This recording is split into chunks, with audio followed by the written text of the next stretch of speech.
శ్రీగురుభ్యో నమః. నమో దేవ్యై మహాదేవ్యై శివాయై సతతం నమః. నమః ప్రకృత్యై భద్రాయై నియతాః ప్రణతాస్మతాం. అర్చనకాలే రూపగత, సంస్తుతికాలే శబ్దగత, చింతనకాలే ప్రాణగత, తత్వవిచారే సర్వగత. జ్ఞానానందమయం దేవం నిర్మలస్ఫటికాకృతిం ఆధారం సర్వవిద్యానాం హయగ్రీవముపాస్మహే.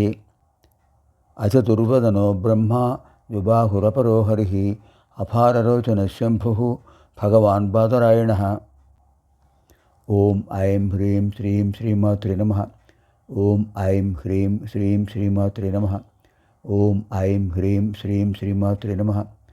ఓం ఐం హ్రీం శ్రీం శ్రీమాత్రే నమః. ఓం ఐం హ్రీం శ్రీం శ్రీమాత్రే నమః. ఓం ఐం హ్రీం శ్రీం శ్రీమాత్రే నమః. ఓం ఐం హ్రీం శ్రీం శ్రీమాత్రే నమః. ఓం ఐం హ్రీం శ్రీం శ్రీమాత్రే నమః. ఓం ఐం హ్రీం శ్రీం శ్రీమాత్రే నమః. ఓం ఐం హ్రీం శ్రీం శ్రీమాత్రే నమః. ఓం ఐం హ్రీం శ్రీం శ్రీమాత్రే నమః. బ్రహ్మాండ పురాణ అంతర్గత శ్రీ లలితా సహస్రనామ స్తోత్ర అధ్యయన కార్యక్రమే ఇదానీం వయం ఏకనవతితమ శ్లోకస్య అధ్యయన కార్యక్రమే ప్రవేశామः. 91వ శ్లోకంలో ఉన్న విశిష్టాలను తీసుకుందాం.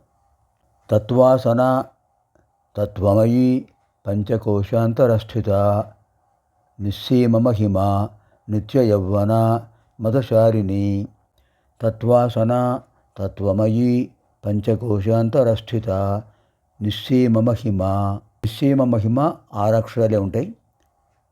నిత్యయౌవన 5 అక్షరాలు, మదశారిణి 5 అక్షరాలు.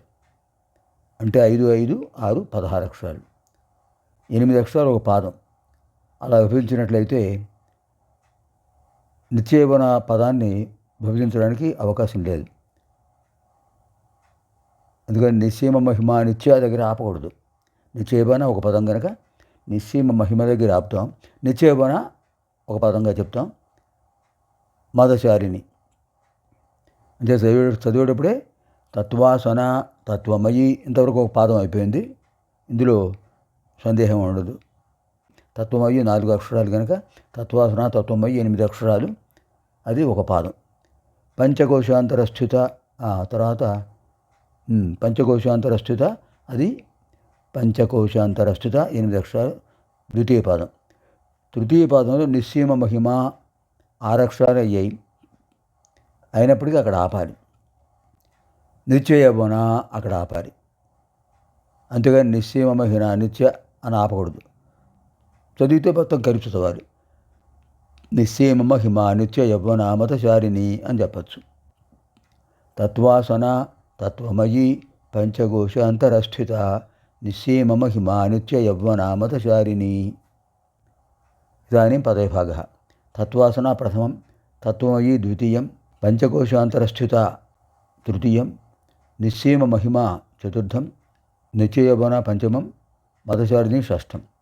షట్పది స్థూలంగా విభజిస్తే. కానీ తత్వమయీ దగ్గర 3 భాగాలుగా చేయొచ్చు. తత్ త్వం అయి, తత్ త్వం అయి. అప్పుడు పద సంఖ్య పెరుగుతుంది.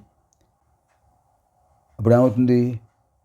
తత్వాసన ప్రథమం, తత్ ద్వితీయం, త్వం తృతీయం, అయి చతుర్థం, పంచకోశాంతరస్థిత పంచమం, నిస్సీమ మహిమ షష్ఠం, నిత్యయౌవన సప్తమం, మదశారిణి అష్టమం. అష్టపది అయం శ్లోకః. బాగా గుర్తుపెట్టుకోవాలి. 91వ శ్లోకంలో 8 పదాలు కనిపిస్తున్నాయి. జాగ్రత్తగా మళ్ళీ గమనించండి. తత్వాసన ప్రథమం, తత్వమయీ అని విడదీస్తే అక్కడ అందులో 3 పదాలు ఉన్నాయి. అది 3 విడదీయవలసిందే. తత్ తత్వాసన ప్రథమం, తత్ ద్వితీయం, త్వం తృతీయం, అయి చతుర్థం, పంచకోశాంతరస్థిత పంచమం, నిస్సీమ మహిమ షష్ఠం, నిత్యయౌవన సప్తమం, మదశారిణి అష్టమం. అష్టపది అయం శ్లోకః. తత్వాసన తత్ త్వం, తత్ త్వం 2 కలిపితే తత్వం. తత్వం అంటే ఏమిటి? పరమార్థం. పరమార్థమే అమ్మవారి యొక్క స్థానము. తత్వము ఆతనముగా కలిగిన వారు. పరమార్థమే, పరమార్థ జ్ఞానమే, ఇప్పుడు విశేషం ఏంటంటే ఇక్కడ మనకు అర్థం, స్వార్థం, పరార్థం, పరమార్థం 4 ఉన్నాయి. అర్థం ప్రయోజనము, తనకు మాత్రమే ప్రయోజనం కలిగిస్తే దాన్ని స్వార్థం అంటారు. పరులకు ప్రయోజనం కలిగిస్తే పరార్థం అవుతుంది. అందరికీ విశేషమైన ప్రయోజనం కలిగించేది పరమ అర్థం, పరమార్థం. అదనమాట. ఇక్కడ తత్వం అనేది పరమార్థం. ఆ పరమార్థమే అమ్మవారి యొక్క నివాసము.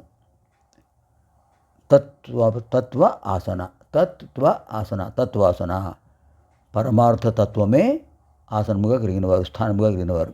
తత్వం అయి, తత్ అంటే పరబ్రహ్మతత్వం, నిరాకార స్వరూపం. అదే తత్, అది అమ్మవారి రూపమే. అమ్మవారు నిరాకార స్వరూపుని కదా, నిరాకార స్వరూపుని కనుక అమ్మవారిని తత్ అని ఇక్కడ వసుంధాది వాగ్దతులను స్తుతించారు. తర్వాత త్వం అంటే నీవు. ఇక్కడ నీవు అంటే ఎవరు? అమ్మవారు. స్తుతించే భక్తుడు అమ్మవారు. త్వం. అయి అంటే ఓ అమ్మా. అయి అంటే సంబోధనగా ఉపయోగిస్తుంటారు. అయి అనేది సంబోధనార్థం. అయి మిత్రమా అంటుంటారు. అయి సఖే, ఓ సఖి. అలా అయి అంటే ఓ అమ్మా అని అర్థం.